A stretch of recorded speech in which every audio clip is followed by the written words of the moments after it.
সেনাবাহিনীর পোশাক পরে ছাত্রলীগের গুন্ডা বান্ডারা নূরকে হামলা করে, তখন আপনারা তামাশা দেখেন। এই নূরের রক্তের সাথে আপনারা কখনো বেয়ামানি করতে পারবেন না। আমরা বারবার আলটিমেটাম দিচ্ছি, এই আলটিমেটাম কিন্তু কি যমুনা পর্যন্ত চলে যাবে, সচিবালয় পর্যন্ত চলে যাবে, তখন আবার মব বলেন না। ওই উপদেষ্টা আদিলুর রহমানের কথা মনে আছে, যিনি অধিকার নামে একটা মানবাধিকার সংগঠন, যিনি হেফাজতের মৃতের সংজ্ঞা প্রকাশ করতে গিয়ে কিন্তু জেলে গিয়েছিল।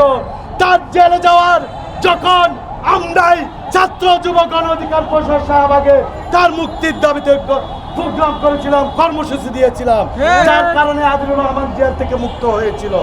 প্রত্যেকটা উপদেষ্টা যখন বিপদে পড়েছিল, এই নুরুল হক নূর গণ অধিকার পরিষদ দল হয়ে দাঁড়িয়েছিল। নুরুল হক নূরকে যখন রাস্তায় পিটায়, যখন নুরুল হক নূরকে যখন ওই ছাত্রলীগের পোশাক খুলে, সেনাবাহিনীর পোশাক পরে ছাত্রলীগের গুন্ডা বান্ডারা নূরকে হামলা করে, তখন আপনারা তামাশা দেখেন।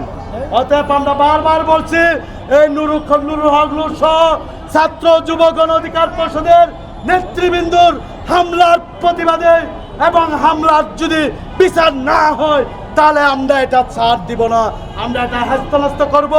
আমরা বারবার আলটিমেটাম দিচ্ছি, এই আলটিমেটাম কিন্তু কি যমুনা পর্যন্ত চলে যাবে, সচিবালয় পর্যন্ত চলে যাবে, তখন আবার মব বলেন না।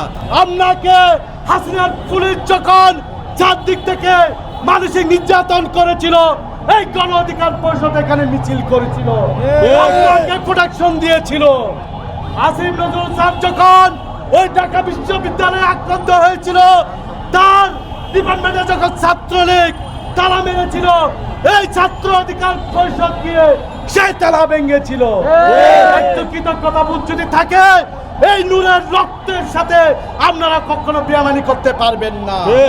আমরা আবারও বলতেছি, আপনাদের বিপদের সময় এই নুরুল হক নূর গণ অধিকার পরিষদের নেতৃবৃন্দ ছিল।